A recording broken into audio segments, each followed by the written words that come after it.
Hello and welcome to the Voice of Maritime, Nimasa this week. I'd like to begin by wishing you a happy new year and to welcome you to 2021. On behalf of the Director General of Nimasa, Dr. Bashir Jamoh, his team and staff here at the Apex Maritime Regulator and Promoter, we wish you the very best ahead. We say to you to set your sails, set your goals, for great things are indeed about to happen in Nigeria's maritime and shipping industry this 2021. On this program, our goal is to educate you and encourage you to begin to take Nigeria's maritime potentials very seriously and to encourage you to explore endless possibilities so that collectively we can harness our maritime assets and grow our economy as a nation. My name is Ubong Essien, and I will be your guide on this voyage.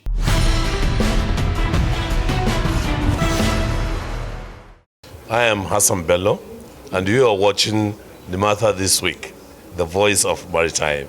Stay tuned.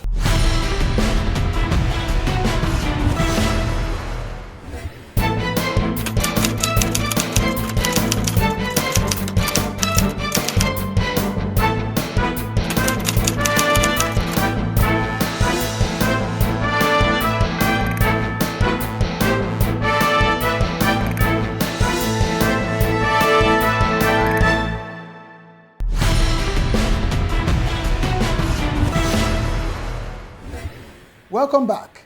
It's still Nimasa This Week, the Voice of Maritime. As we begin the new year, there can be no better person in the Nigerian maritime space to set the tone for what lies ahead than the captain of the ship himself. I'm talking about the Director General of Nimasa, Dr. Bashir Jamoh. In today's episode, I'll take you through my interview with him aboard the special mission vessel DB Abuja, one of the Deep Blue project vessels, where we spent some time reflecting about 2020 and with ample time to project into 2021 in terms of what to expect from the Nigerian Maritime Regulator and encouragement for the various players, professionals, and stakeholders to take their place so that collectively we can turn our maritime fortunes around. So if you're ready, join me on the special mission vessel DB Abuja as we take the DG of Nimasa to task. It's 2021.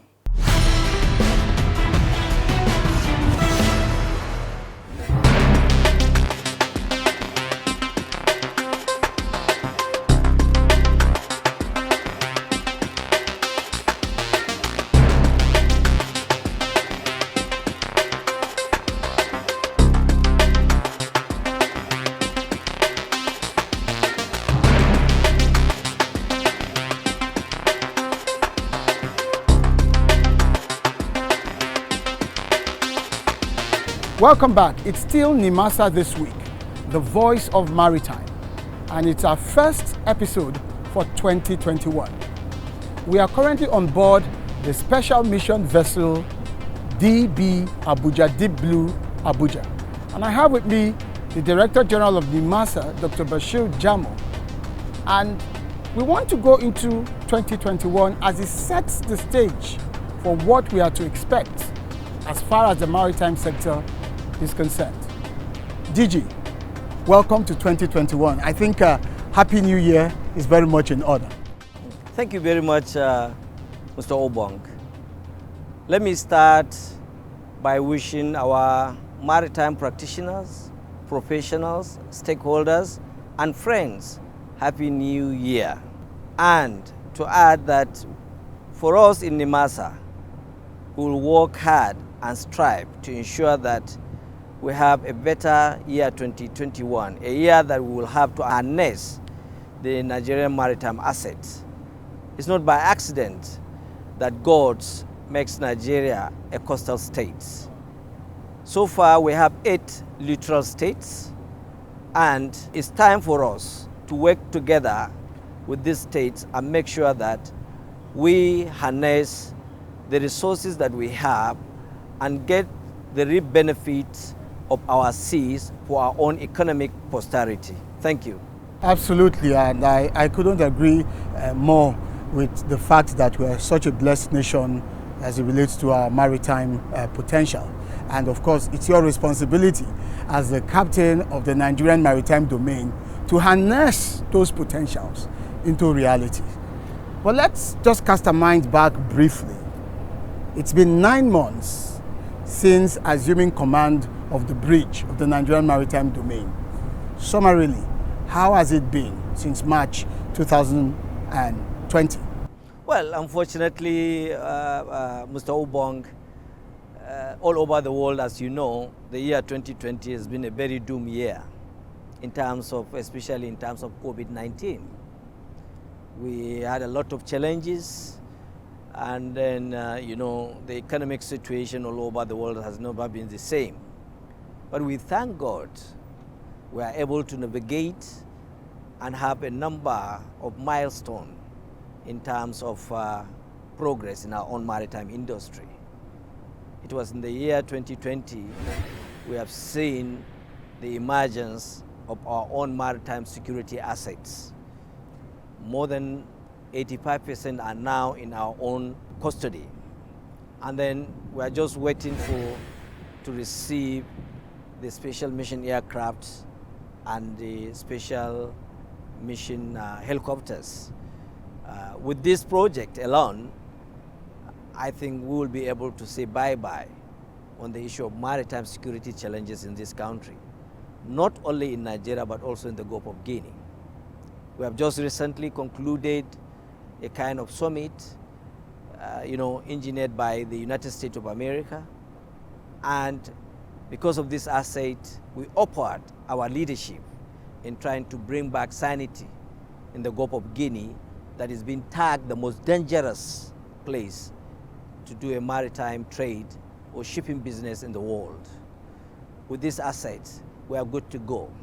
It's within 2020. And with that, the United States of America commended us, seeing the effort we put in place to make sure that the year 2021, we deploy this asset and ensure we have safety and security within the maritime domain. And it's in the year 2020, for the first 5 to 7 years, the IMSAS report, that is the voluntary audit, or now mandatory audit by the International Maritime Organizations that we did, so far we now presented it to the International Maritime Organization for them to see how far we go and the level of compliance we have made in terms of conformity with the international best practices in the maritime arena in this country. We presented it, and the International Maritime Organization, they are looking forward to give us an answer on where we are all right and or not. I just mentioned the issue of 8 coastal states. I've made contact with the governors of those 8 coastal states just last month. We started with Bayelsa State Governor. You must have seen it. And we agreed that we are going to address 3 issues in Bayelsa, starting with wreck removal and wreck recycling factory with the Bayelsa State Governor. And then the introduction of deep blue forts. And then the thirdly has to do with Maritime Academy. So with this, the Maritime Academy will take off the minds of the younger Nigerians that into this kind of crimes, to go back to school and do the rightful thing. On the issue of the wreck recycling, we will find jobs for so many meaningful Nigerians within the Niger Delta region to have a sense of livelihood. And then on the issue of deep sea ports, we will now see a lot of foreign investors coming in on the way and manner they can invest on deep sea ports. So this is Bayelsa. Now the remaining 7 states, we're waiting for the response from those governors, and I'm sure we're going to have a positive response. Our target is to ensure that the 1.6 trillion investment and asset in terms of wealth that comes to Nigeria, and we will work hard to ensure that this has been harnessed and achieved. On the issue of those who laid the golden eggs, that is the staffs, The staff welfare has been fantastic. In less than 3 months after assumptions of office, for the first time, we promoted the staffs. The issue of welfare, we are addressing it.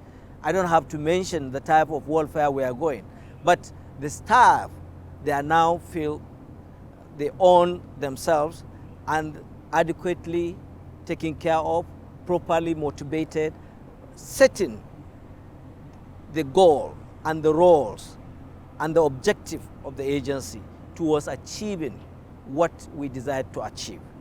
Our aim is to be the best maritime nation in the whole of Africa, not West Africa.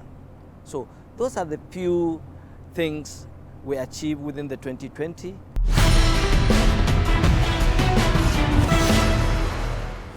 This is Princess Vicky Astrop, the Executive Vice Chairman, CEO, ENL Consortium Limited, and you are watching Nimasa This Week, the voice of Maritime. Stay tuned.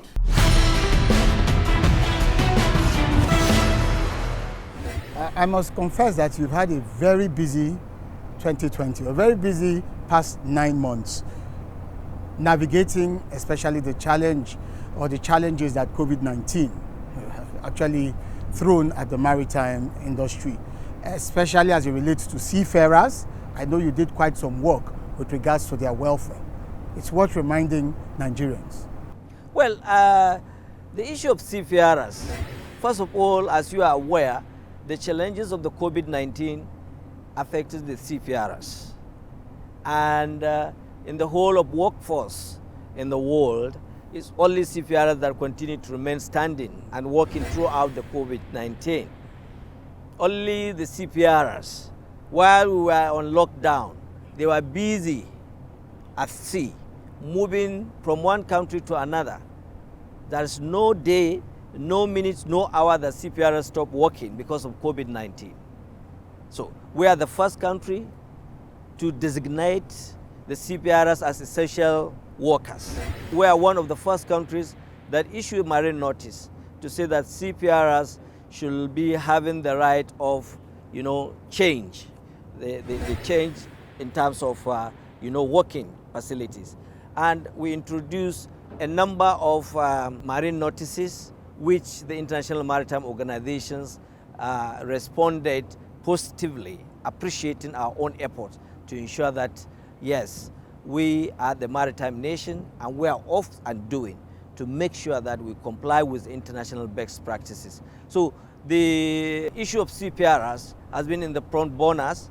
We have just concluded in trying to send our own cadets to go for sea time. Even with this COVID-19, we envisage about 250 out of 600 left from the National Seafarers Development Program.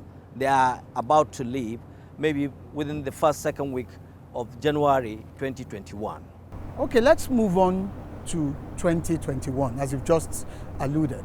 Nimasa is the apex regulator, apex promoter of everything maritime in Nigeria.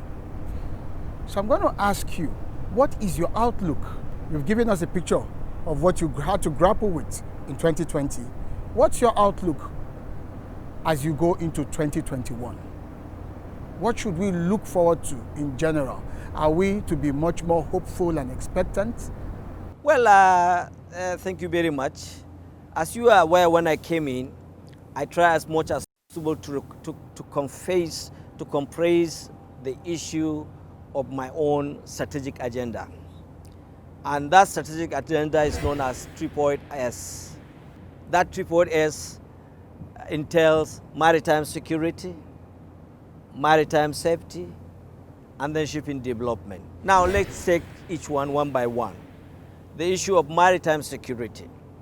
I've just mentioned at my opening interview that we have received 85% of our maritime security assets. In so doing, we are now developing strategy along with the International Maritime Organization to have the national strategic maritime security outlook. So in doing so, we will have for the first time, a kind of national maritime security strategy that will encompass all the agencies to come together and ensure that we fight the common enemy, this called pirates. Number two, we are now working towards having National Security Committee. The National Maritime Security Committee will now cascade the National Maritime Security Strategy into their own agenda, whereby from time to time they will be meeting for the first time. As you are aware, the problem of 9/11 in the United States of America was that all the security agencies, the CIA, the FBI, were aware of the intention of the criminals to attack the soil of the United States of America. But because of lack of synergy, they were unable to coordinate and stop that particular attack. Now we are learning from that experience. So we are now going to have a National Maritime Security Committee that will sit down from time to time, articulate, share information, and coordinate information. And as you can see from 2020, for the first time, all the security agencies, they were together. Let me take you, for example, the inspection of assets of this Deep Blue project.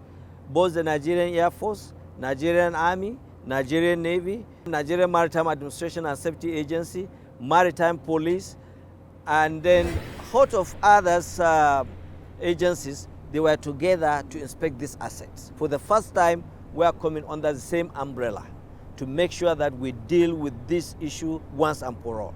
So each and every one of us will have his own, agenda. For instance, if you look at the assets, at the ground floor, we have our own ammo tank 17. This will be taken care of by the Nigerian Army. We have 3 special mission aircraft.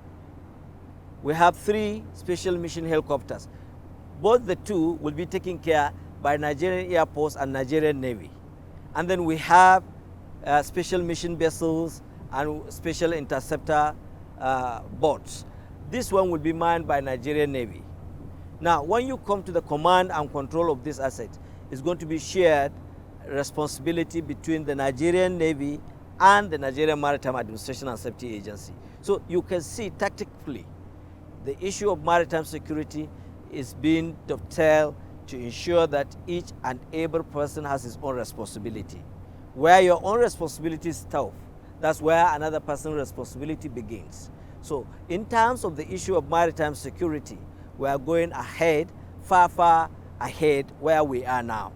What we are going to do in the year 2021 is the implementation and deployment of this asset. And hopefully, before the mid-2021, we will start reaping the benefit of this asset as well as what we intend to achieve in terms of one of the threefold strategies that we are going to have.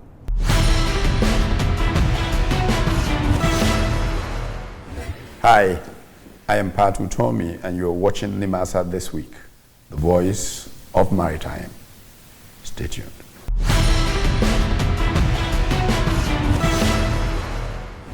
Now, the second leg, it has to do with safety. Day in, day out, we have been receiving complaints of accidents, boat mishaps, and other things. Within the coastal waters, the issue of boat mishaps, even though it's the responsibility of the Nigerian Inland Waterways Authority and the Lagos agency in charge of safety. But safety is a business of everybody. Whatever we intend to achieve at the high sea as an agency, MARAD, so we have to inculcate it even within our own coastal waters. It's been encouraged by the international maritime organizations. So in doing so, we have gone far in trying to launch our global maritime distress safety system. in our own domain. So far, we have concluded the Regional Maritime Coordinating Center, which is warehousing 9 countries within the West African states. We have 4 stations. We concluded the Regional Maritime Coordinating Center at Quay. We concluded the Takwa Bay Station. What is left now is the Oron Center and Escravos Center. Okay. All right.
So, I hope you've enjoyed our first installment of my interview with the DG of Nimasa, projecting into 2021. Next week, we'll take you through the concluding phase of that interaction so that you can have a full picture as to what to expect from your apex regulator and promoter as far as maritime is concerned. Remember, there's a lot going on in Nigeria's maritime domain, and we'd like you to be a part of that conversation. I'd like to read to you a tweet by the Director General of Nimasa concerning 2021. He says, in 2021, our maritime domain is poised to witness significant progress along the tripod of security, safety, and shipping. All hands must be on deck: practitioners, policymakers, stakeholders, politicians, and of course, Nigerians in general, so that together we can find a more renewable source to generate income for our national sustenance. That is the future of our economy. After all, we are a coastal nation.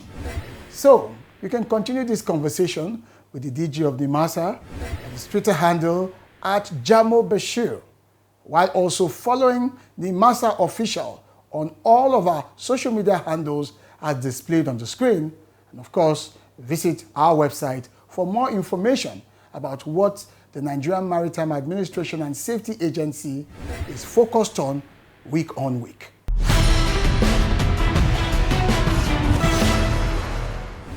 My name is Dr. Bashir Jamoh, the Director General, Nigerian Maritime Administration and Safety Agency, on board SMB DB Abuja. You are watching Nimasa This Week, the voice of maritime. Stay tuned.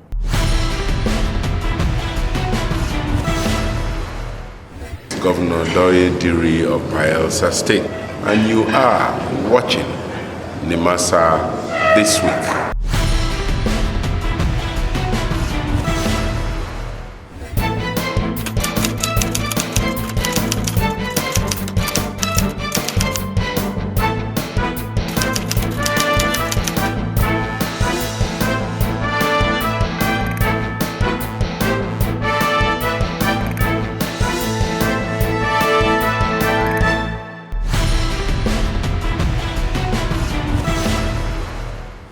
My name is Ubong Essien, as I leave you with the words of the legendary shipping magnate, Sir Walter Raleigh, when he said, Whosoever controls the seas controls the trade. Whosoever controls the trade controls the wealth of the world. Nigeria has seas. It's time to trade. That's what the maritime domain is for. And that's what Nimasa is about. After all, we are the voice of maritime. I'll see you next time.